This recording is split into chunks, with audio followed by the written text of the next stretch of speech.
Good morning, everyone. Good morning. And Happy New Year. It's so good to see so many friends and as well new people. My name is Mario Cácamo. I'm the CEO of NIAB, and it's great to welcome you today to this session. We are focusing the session in something which we believe is a topic of our time, and we put this in a bit of a question. This is Hype of Hope. Is the way we want to approach region farming the hope for the future is something that is only a temporary thing? Well, we'd like to see if we can answer part of that question, but I'd like to share with you a recent experience. I was interviewed by Charlotte Smith for Farming Today, and she asked me, can you give me a definition for region farming? And I say, no, really, I cannot give you a definition. And I wanted to as well, and I did tell her, actually, that's a good thing, because it brings with that lack of a good definition, flexibility, and it's something which I believe, and we believe at NIAB, is very important to be inclusive and bring as many people as we can into a new way of farming. And we will stress today that actually we tend to say a new way of farming. It's not actually really new. And let's explore some of these points during the presentations in the morning. We have two speakers. We have Anthony Yousefian from the first 30 centimeters, I believe, is the extension of that title, which is referring to the soil, as an invited speaker, bringing a wider aspect of what he believes and we believe, why this is important and why this topic is so important. And we have Dr. Elizabeth Stockdale, which is the head of farming and agronomy research at NIAB, presenting in more detail some of the work we are doing in this space. We like these sessions to be very relaxed, people to ask questions. I think feel free to ask questions in the middle of the presentation if that's right. But we like to leave space and time at the end to have a bit of a Q&A and some other space for networking if it's the case as well. Now, the other member of the NIAB staff we have here today is Dr. Lydia Smith, who is a project leader of a very important project. Is the project is looking into high carbon capture cropping system, and there will be an opportunity for you to ask her questions as well at the end of the presentation. Now, the first speaker is Anthony. I'd like to invite Anthony to come here to the stage. And as I said, let's keep this very relaxed and make sure that we can get as many questions from you and get the discussion going into something which we believe is an important topic today. Thank you.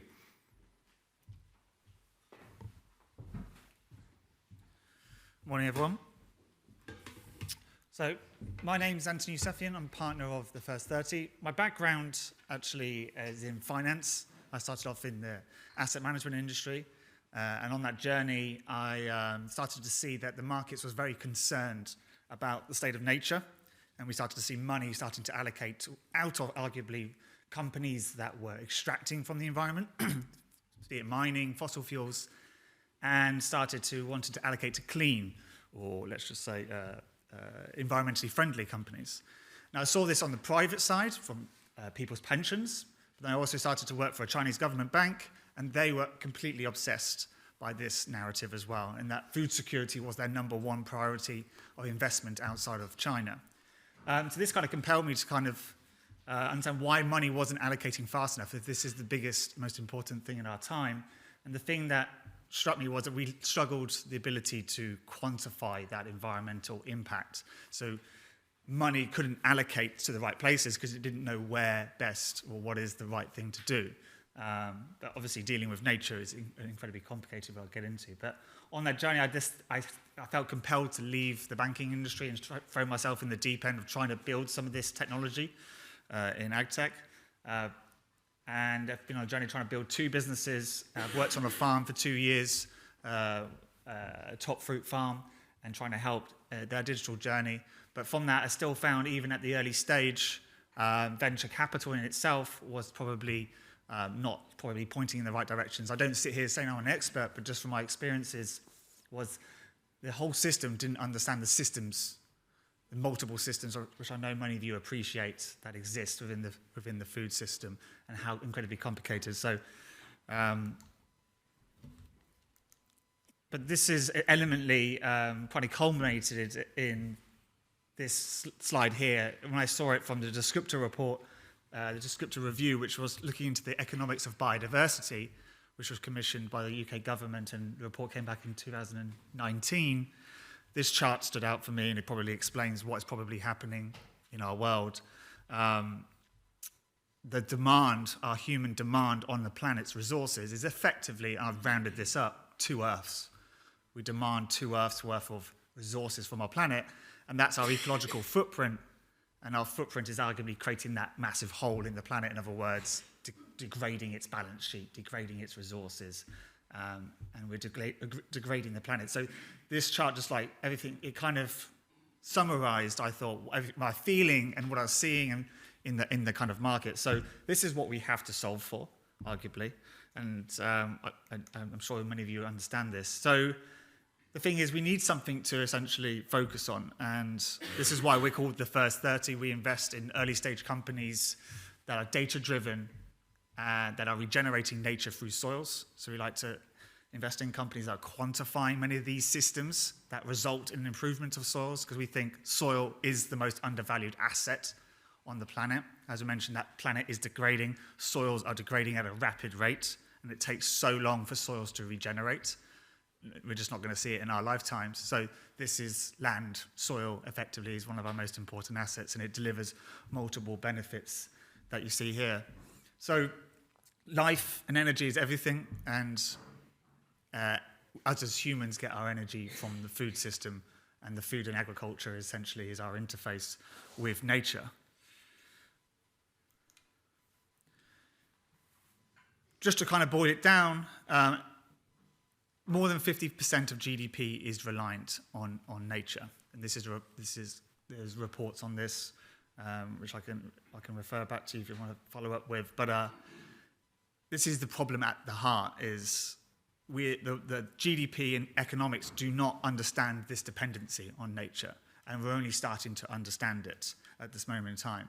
And there are kind of quotes out there. There are actually, again, research and quantifications of how much nature is providing services to GDP. And in theory, it is, according to research, it is more than the value of GDP.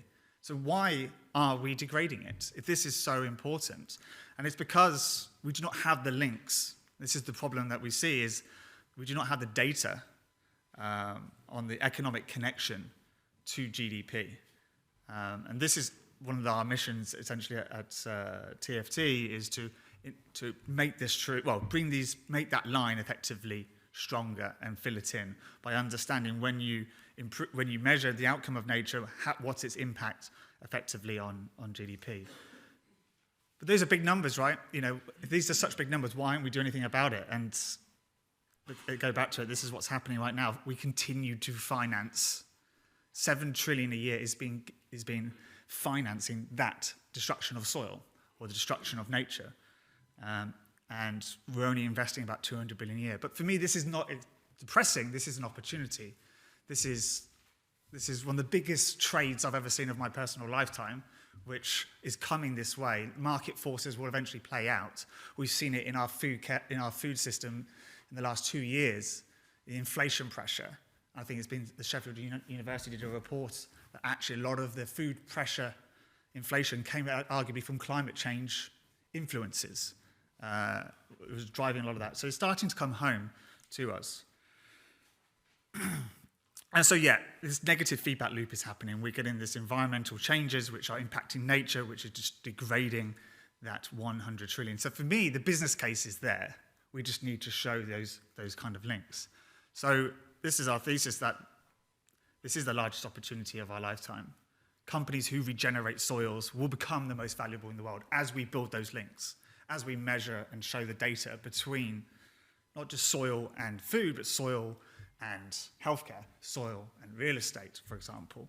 And I'll show you some examples of that. So I'm going to show you 2 use cases, just the numbers that probably makes the use case for driving improvements in soil health. So yes, regenerative agriculture is arguably one of the best plays. I don't want to get into the debate about what is regenerative agriculture or define it, but we just talk about this as improving soil health. And there's some of the principles of essentially improving soil health, which I'm sure many of you are already doing or adopting or starting on that journey. But the problem is how do we incentivize that behavior to drive soil health improvements? And we have to essentially change our economic relationship with food.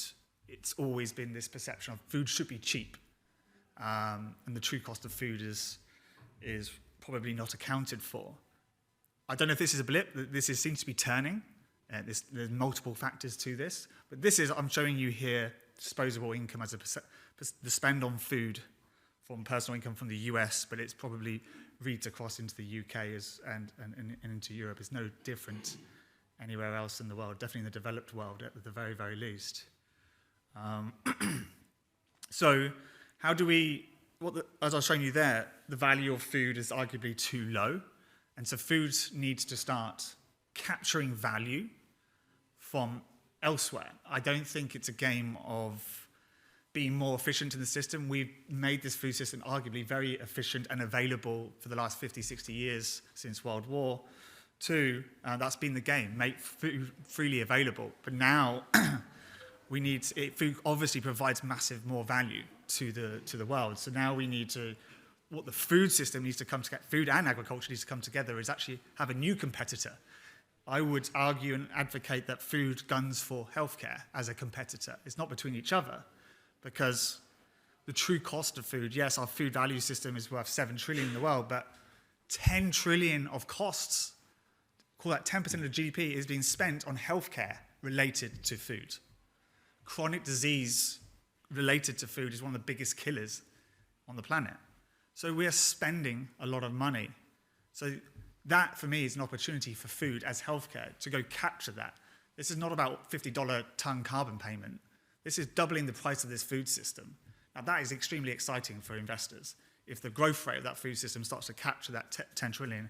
And it is possible, because if you do follow what's going on, Novo Nordisk is an obesity drug company, and it's now the most valuable company in Europe because it's produced a drug which stops us from getting obese, arguably. Okay? And look at what's happened to its share price. The market will react if you start delivering this. And that's why I'm very, very confident if food can start showing that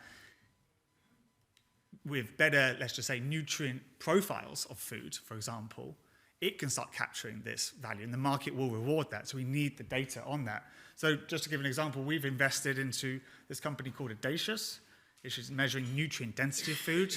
They're augmenting the data of the actual nutrient profile or outcomes of food, and specifically, obviously, no surprise, food companies who practice, or producers who practice regenerative principles are delivering better outcomes. Here's just a snapshot from their slide deck. Healthier soils here are showing more available nutrients versus, for example, chemical, or let's just say a chemical conventional wheat growing. This is from a wheat crop on grain. And this is again in the US, the consumer is incredibly deficient. The citizen is incredibly deficient. So just going back, it seems to be quite evident that when we have a better soils, we have better micronutrient availability. So if food companies can start showing your bread, for example, is giving you this 10 times, I don't know, some of these ratios are crazy. I've experienced this personally on an apple farm where we changed our regenerative practices, and even just in 1 year, we did some of this testing. The numbers were like 50, 60% improvement, because obviously we're going from a very bad system back to a better, removing some of these inputs. It's we don't advertise that. We'd never sold on that point. But there's a great opportunity there. And then let's just take beef as another example. You see here, our diets at the moment are very mainly omega-6 rich. We feed have been feeding our animals very much on a kind of grain diet, which are very rich in omega-6. And omega-6 is inflammatory elementally. This is why this inflammation in our bodies is very, very high, and obviously potentially leading to a lot of chronic issues. But you see here, when Audacious has measured regenerative beef, its omega-6 omega-3 ratio is much more balanced. Omega-3 is anti-inflammatory. So if I could see this personally on my milk or beef, I'm going to be choosing regenerative beef or milk every single time, because I do not want to be having any kind of chronic disease or issues. And if this data can be shown to maybe our healthcare system and everything else, we can start to influence policy and everything else. But nevertheless, the data is quite compelling. I continue to see, this is obviously at this early stage, not just this company, but there's evidence and data and science is still early because it hasn't been invested into. But I'm not a scientist. Every time I see these outcomes measured generally in these environments, I see these better improvements. It completely feels like to me a no-brainer. Okay, let's make the argument then for incentivizing regenerative agriculture through land. And I have always struggled with this, and I understand why it exists, but if soils are so important to us, as I mentioned those first few slides, our real estate system in the UK is almost like it's 9 trillion. But the total value of agricultural land is that I've tried to make that size, those dots, the right size. And it is that is to size in terms of the size of the circle is representative of that value. This for me is unsustainable. This is an opportunity that money is going to flow from real estate towards agricultural land, because if that is so important, those soils, because on the first slide I mentioned, soils can hold massive amounts of water. And the way that we are treating our land at the moment is reducing its ability to hold water. So I very much see you're going to start to see real estate paying for practices in regenerative agriculture. It may be real estate, people's individual homes, it may be insurance.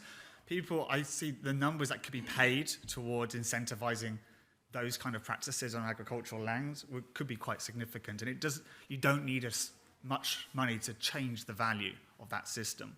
And here's just a prime example of what's happening in Florida right now. If you don't believe this will happen, insurers are stopping covering homes in Florida, and house prices are crashing in Florida because they don't have insurance from floods and hurricane risks. And this is only inevitable. So I think, I go back to it, the market will force this. These are big numbers, and it's always pained me in my kind of short career in this kind of space is I was trying to advocate farmers to do regenerative practices on £50 a tonne. It's ridiculous when these opportunities are quite here, but we need the data to link these up. So yeah, I think my fellow speakers will probably get into this a bit more deeper.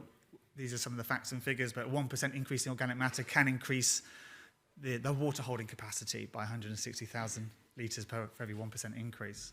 There's some visuals to kind of bring that to life for you, but this is what farmers can be incentivized to do. And this is, again, another company we've invested into, which in theory could enable this.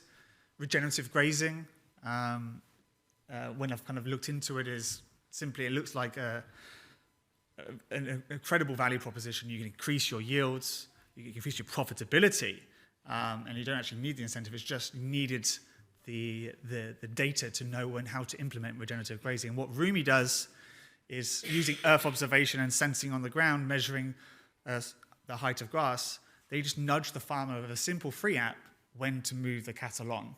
Simple nudge, but that is then biomimicking what would have effectively could have happened in nature when livestock or animals would have roamed the land, and when they've eaten just enough, they would have moved on. But obviously in a paddock system, they probably overgraze, which then kills the plant, which reduces the carbon sequestration, reduces biodiversity. So imagine insurance companies using this to just say, use Rumi. I've got this very important building here. Can I just make sure people are just using Rumi just to implement these regenerative practices and monitoring it? But there's not just Rumi. There are other ways of implementing this. But I'm just pointing out the idea and the concept that with the right data and the right solutions that are all there, all the technology is there, we can make this flow of capital essentially happen to regenerative agriculture. So for me, it's not hype or not hope, it's inevitable. Those numbers are just too big. It's just going to happen. It's a question of when, and I hope it happens as soon as possible. Thanks so much.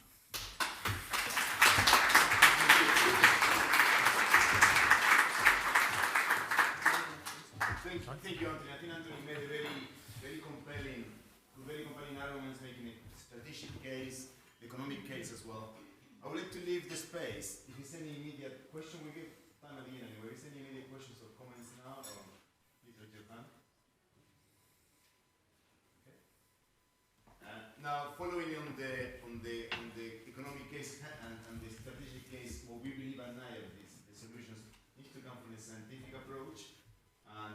Lisa will present some of the work we are doing in this space, and hopefully we'll bring you on board in terms of some of the latest developments. Thank you. Thank you.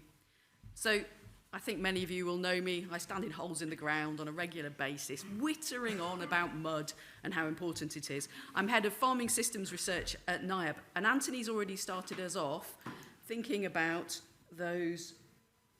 I can't see what you're seeing. You had this as well, didn't you?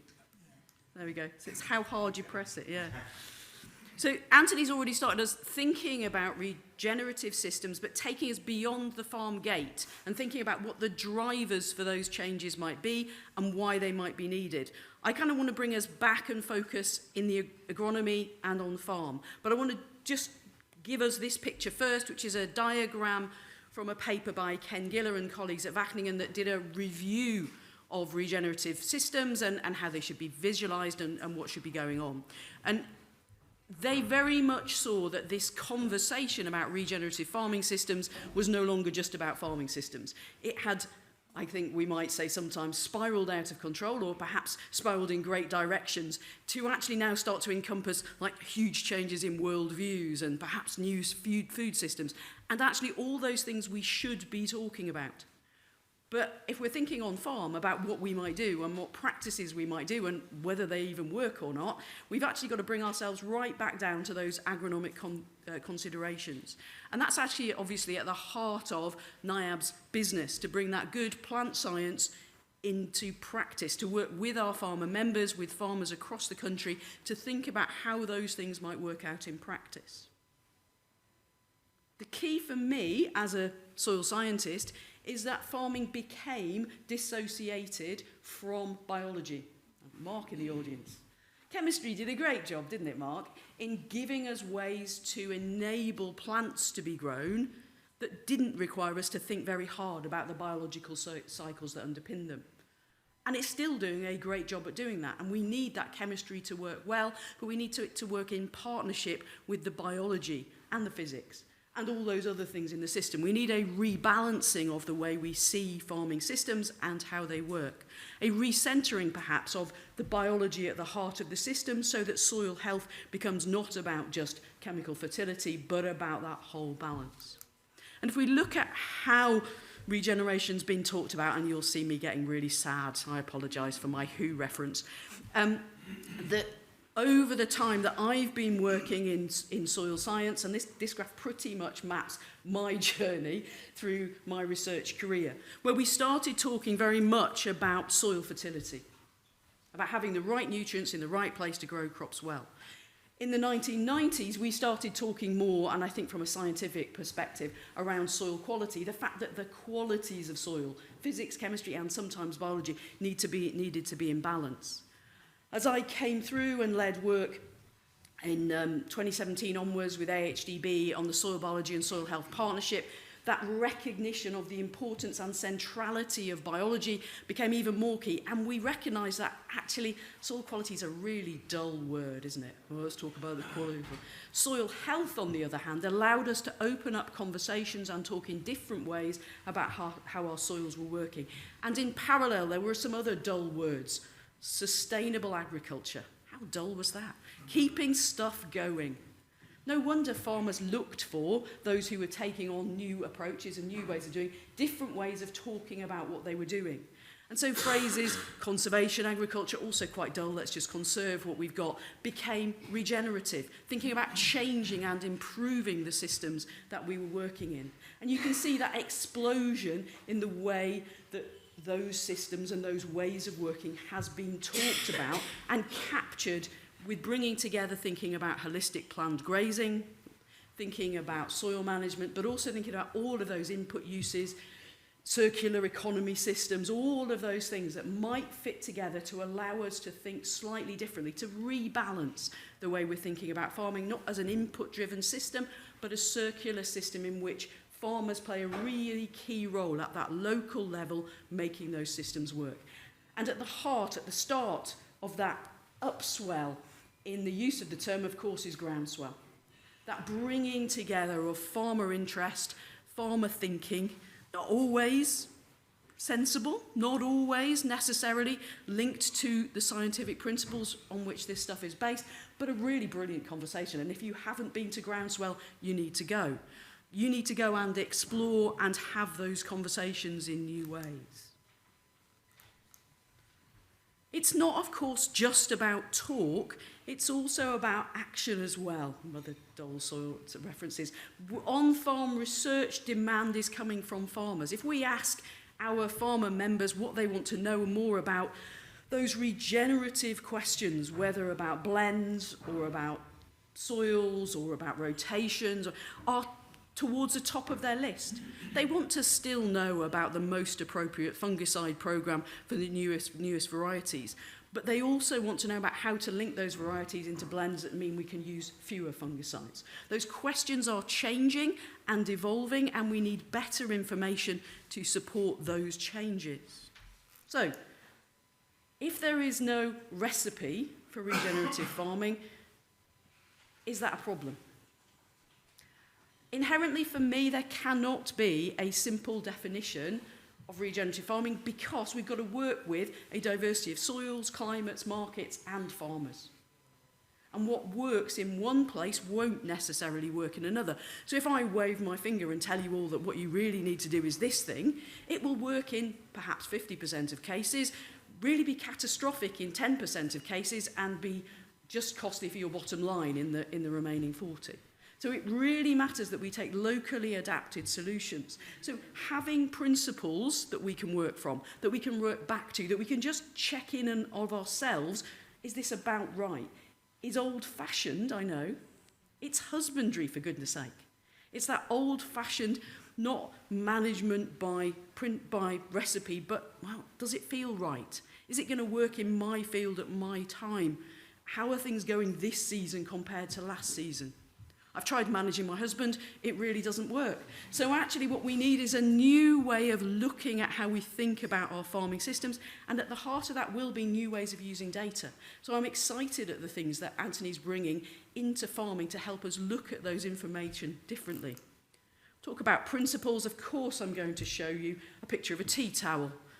It was a poster before it was a tea towel, but many of you will own the Groundswell tea towel that puts those 5 key principles, the systems-focused approach, backed up by the principle that doesn't appear on the tea towel, which is context. And it's really clear in the regenerative agriculture movement now that that principle is key to thinking about how we then make those principles work in practice.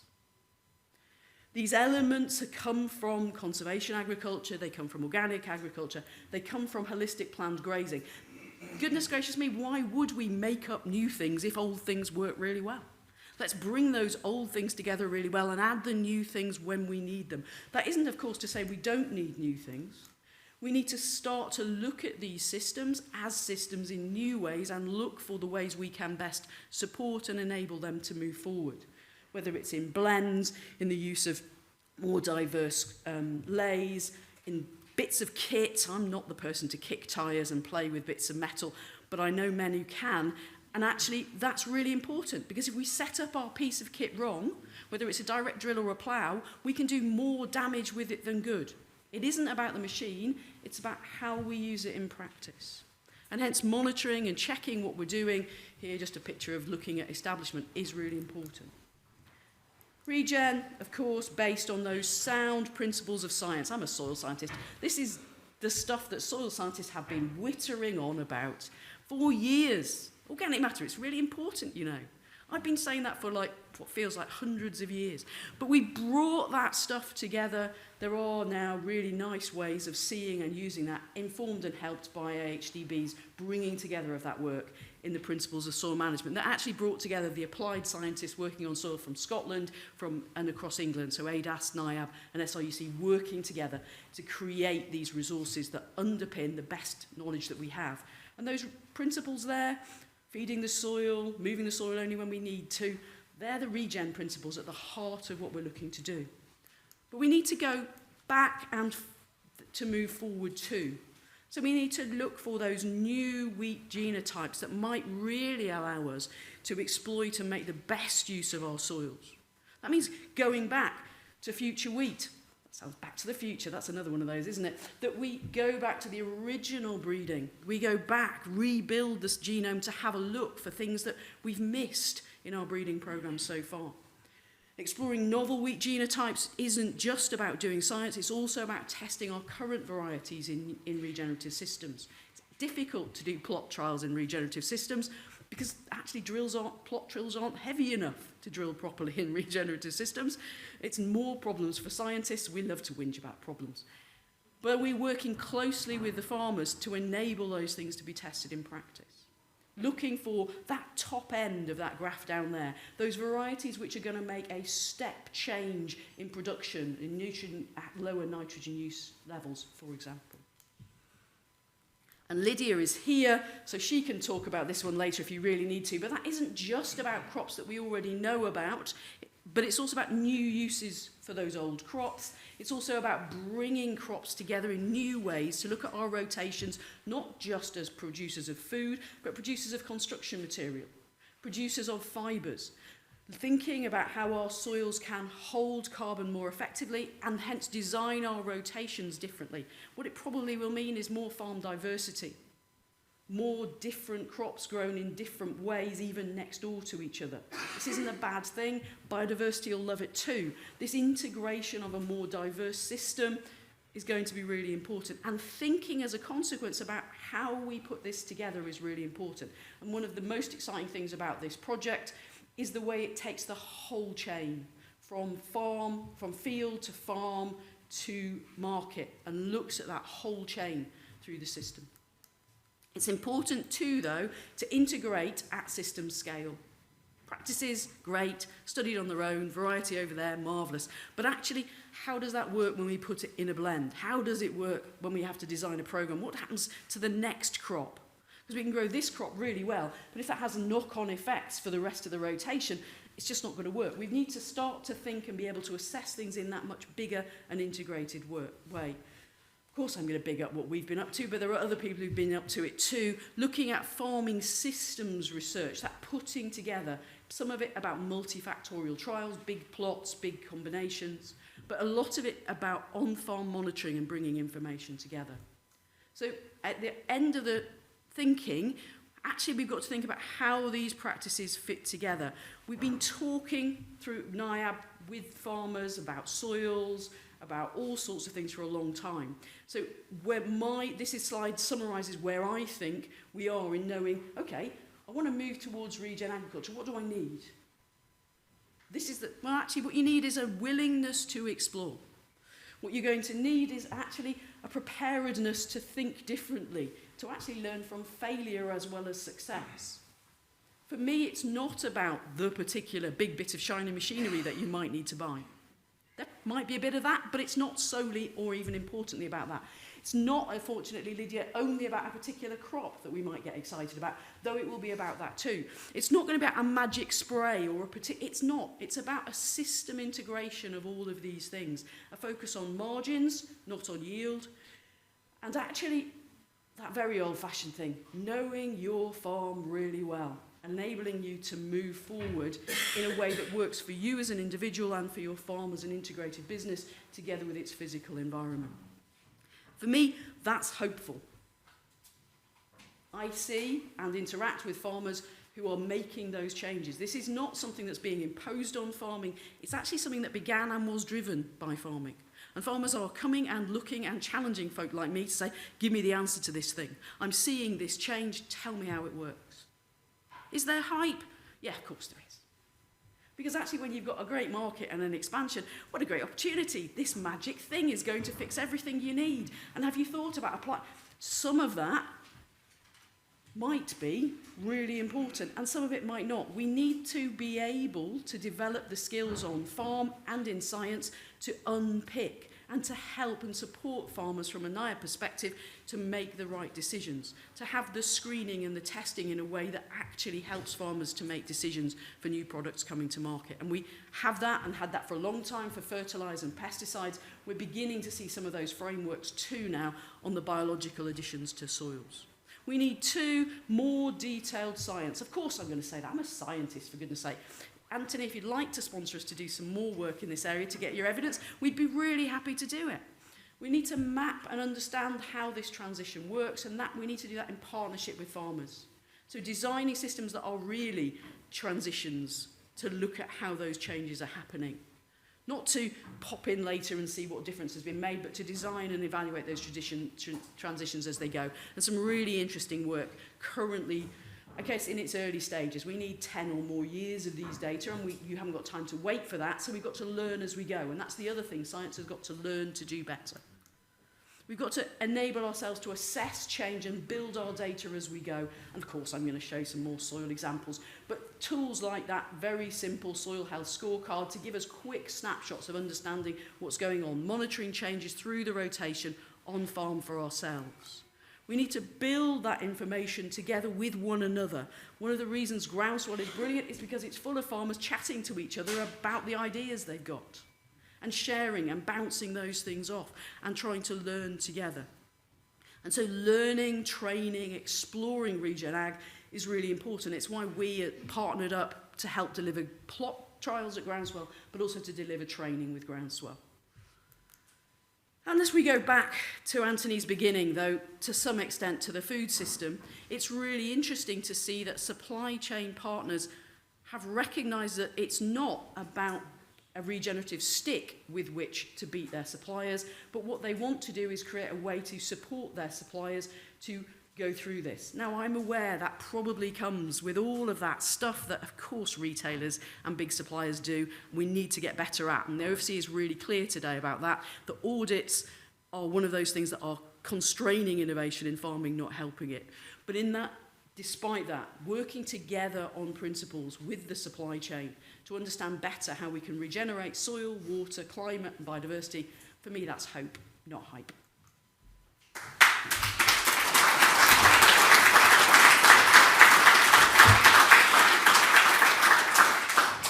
Thank you, Elizabeth. I think there were two really brilliant presentations at the start of the day. Hypercope, I think clearly Anthony told us that it's inevitable. I understand that Elizabeth is telling us it's a sensible way of doing it. We like to hear your views, we like to hear your questions, and that's the time to do a bit of that. This microphone. Of course, anyone can answer it. And Lydia, you too, please. Thank you, Marco. Mike Gooding from AHDB. Anthony, I'm really interested in the investment community as potentially, one of the best drivers of change. Any of us who have sat in front of venture capitalists trying to convince them about that shift in investment, just as we as farmers are obsessed with yield and litres per cow and those sorts of measures of success, venture capitalists are all looking for very short-term returns. Now, your presentation was very stark, that shift in where investment needs to go. What are the tricks to unlocking venture capital to get capitalists to think more longer term rather than at short-term return on investment? I think you're right. I think the venture capital model, just to give a bit of context, generally it's a 10-year fund. You deploy your capital in the first 2 to 3 years, and you hope to get arguably a 30% return each year, just to make that clear. So naturally, as we know in agricultural systems, these feedback loops can take 3 to 5 years to even realize if your product is even working. So this is where venture, I don't think, has done very well in this space, and why that formula model doesn't work. Look, our fund, just not promoting our fund, but it's like we have a longer time horizon. There are other structures. It doesn't need to have this 10-year fund. You can have an evergreen structure. It just is forever paying out. But I think we have to be pragmatic partially as well, that's the way the system is set up. And it's about just being smarter about where to kind of target the opportunity. I've seen venture capital, let's just say, think that, okay, just make the food system more efficient. And I think it comes down to a lack of understanding of the economics in the system. Now, I've learned that the hard way, losing lots of money personally myself. But I'm still here because I'm still completely convinced that this is the opportunity. that the economics are quite clear. Like there's no additional capital for the farmer, for example, to spend. So building a product that charges the farmer generally, I'm personally quite allergic to. I don't think venture has personally, I'm categorizing this, has done very well in that. At the same time, when venture has come in, I think it's allocated into poor places. Again, not understanding the returns. I'm going to point to things like vertical farming as an example of that, which was overhyped. And again, people were saying things that they could deliver X returns, and it just wasn't the case. Again, a lack of understanding of how this system works. And that goes back to, I think it's that investors having, the trick is that I think these investors need to have a systems mindset. I think Elizabeth was also basically saying that as well. It's like, we've got to have a different mindset, and that requires a different, probably, investor base. We have that investor base behind us, which is family funds who have a long-term horizon, who want to have massive impact. Of course they want a return. We're going to need a return because otherwise this money doesn't go.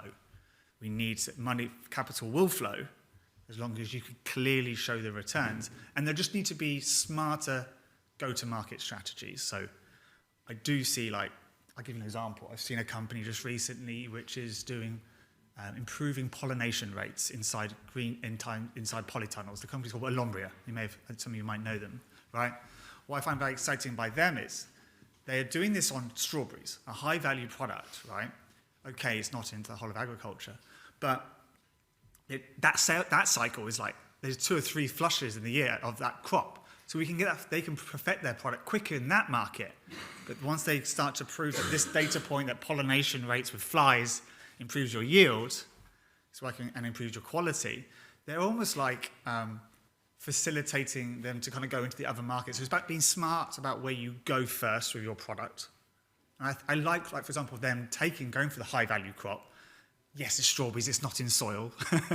But that same data point, that proof point, that pollination rates from flies massively improves your yield, and showing that strong link.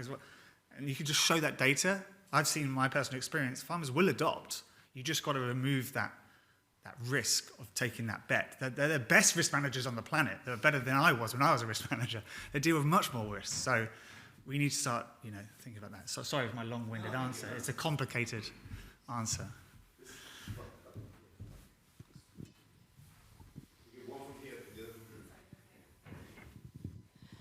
Thank you very much. I was just wondering, what do you see as the role for food and drink manufacturers and retailers in helping to fund this transition? Thank you.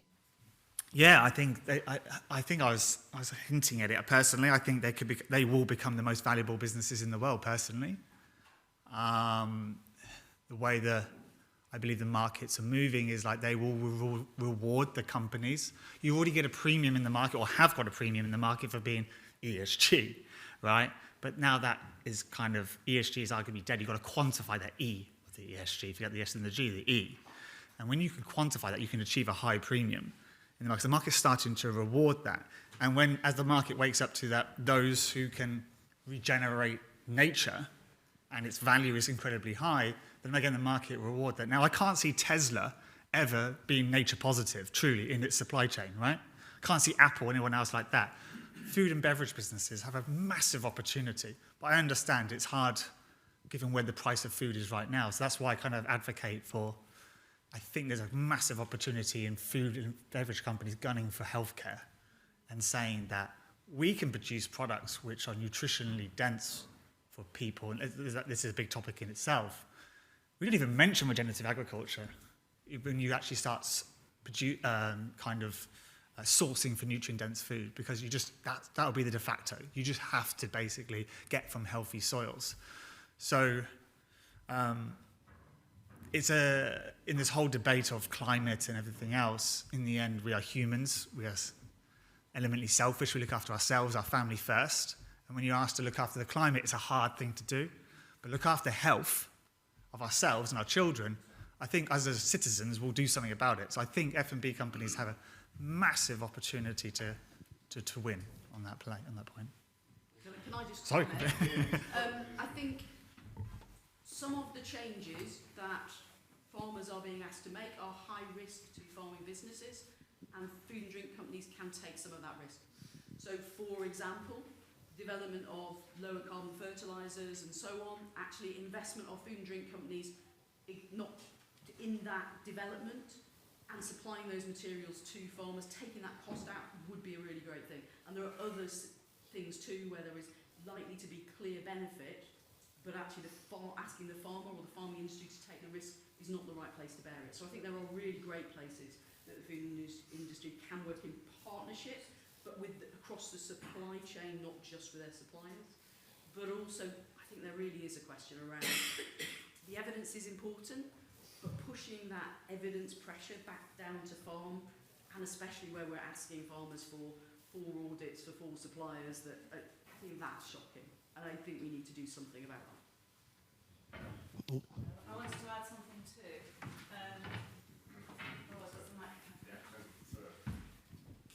The hidden member of the team, Lydia Smith. So I think it's a really useful and important point that you make. And I think there's a lot of discussion at the moment around Red Tractor, which we've all been really great advocates of. And I think that it's important that those changes that are being considered in the whole Red Tractor space, that everyone takes their part in that we look at a contribution not just from the farmers but from those that are taking those produce on and into the food industry. And I think that is a discussion that needs more.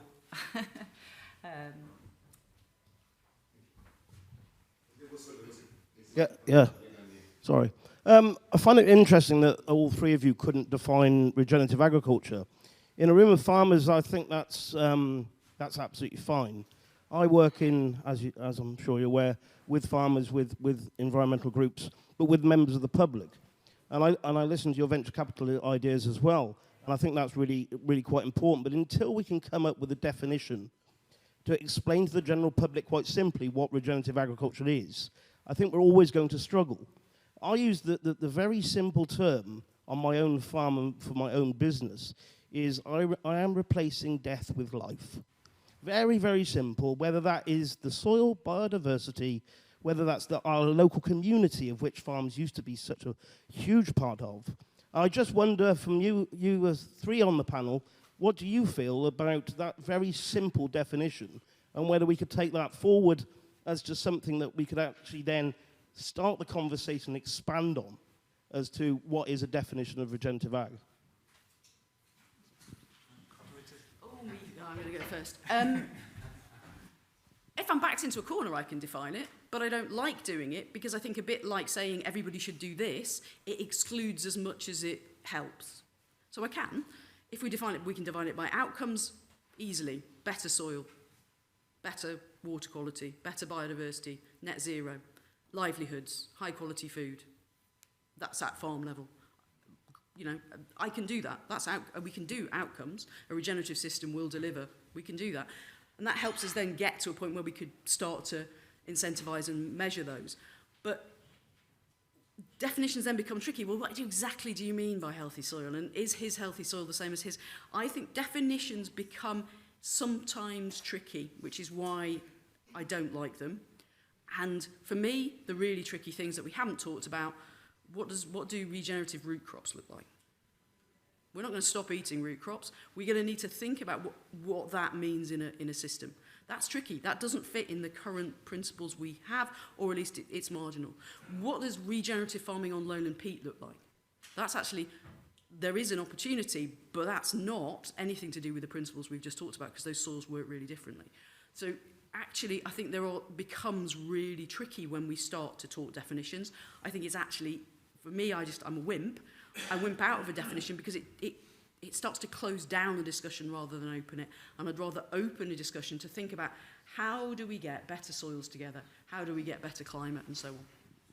Sorry, well, you're answering this. I want to take two more questions, but we need to go to the next conference. Okay, just very quickly, I think what you're saying is the marketing angle of it. You're trying to say, how do we educate citizens or consumers? Which I totally agree. I think there's an opportunity in that, and we need to. all I can just advocate is like there's great content, which is much more easier now. Like, for example, Kiss the Ground. There's a new film coming out, 6 Inches of Soil. We need more content like that, which is so consumable to us as because we're too busy. We're lazy. I'm being mega negative on humans here. I'm a humanist, so I'm positive. But that's why I go back to the point about F&B has a great opportunity to communicate that. I mean, Wild Farmed as a brand is trying to do that. Full of life is their now slogan. We need to just. I totally agree. If I could do another fund tomorrow, I would double down on brands that would basically communicate or invest in content that educates people. Thank you. Really, really good session, I think. I'm interested in the innovation aspect of this because I think for regenerative agriculture, we're going to need innovation, be it new ways of working or new technical innovation.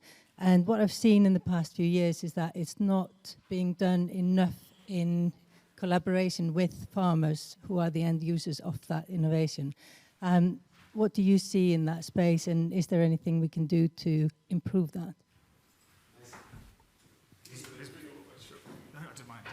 All I want to just quickly say is that I totally agree with you. I developed one of the first businesses. I developed it without, we were nervous individuals who didn't know how to talk to farmers or growers, so we developed it off farm. I experimented with the concept of my second business of building it on farm in a large top fruit farm, and it went at rapid pace. So I 100% agree with you. I think it's a good business concept of incubation, of probably incubating this innovation on farm. But it comes back to a structure setup. You know, if there'd be smarter structure setup. But you've got the ag tech centres who arguably should do that. But yeah, it's my recommendation to any ag tech or solution is go find your user first. If that is your user, but it may not be your customer. Your customer may be the F&B brand. But understand, if you want someone to use it, go spend as much time as you can. And it may just require, I've always believed, it may have to be quite incubation on farm. But there's some structural issues around that as well. Can we take the last question here? Sure, thank you. A very good session. Thank you very much. Mark Tinsley from Tinsley Farms. I was going to suggest that one of the reasons that it's hard to capture some of this, make the linkages that you referred to, Tony, is because no one's paying for the damage they do until there's some kind of a tax or penalty for degrading soils. It's going to be hard to see how there could be a turnaround. But I think the hopeful thing is that with the introduction of the task force for nature-based financial disclosure, there is now going to be some kind of a framework, a bit like there has been for carbon. Yeah. There will be a price or a clearing price for impacting on nature, or at least on habitats, which in some ways I think it falls back to the ADHB to make their case for soil to be a key part of that metric, so that there can then be a direct relationship between the soil and those people who have dependency on it and those who impact on it. So, sorry, not a question, but a suggestion, really. Thank you. Probably with this comment, I would like to finish the session. First of all, thanks the speakers. If you can, please.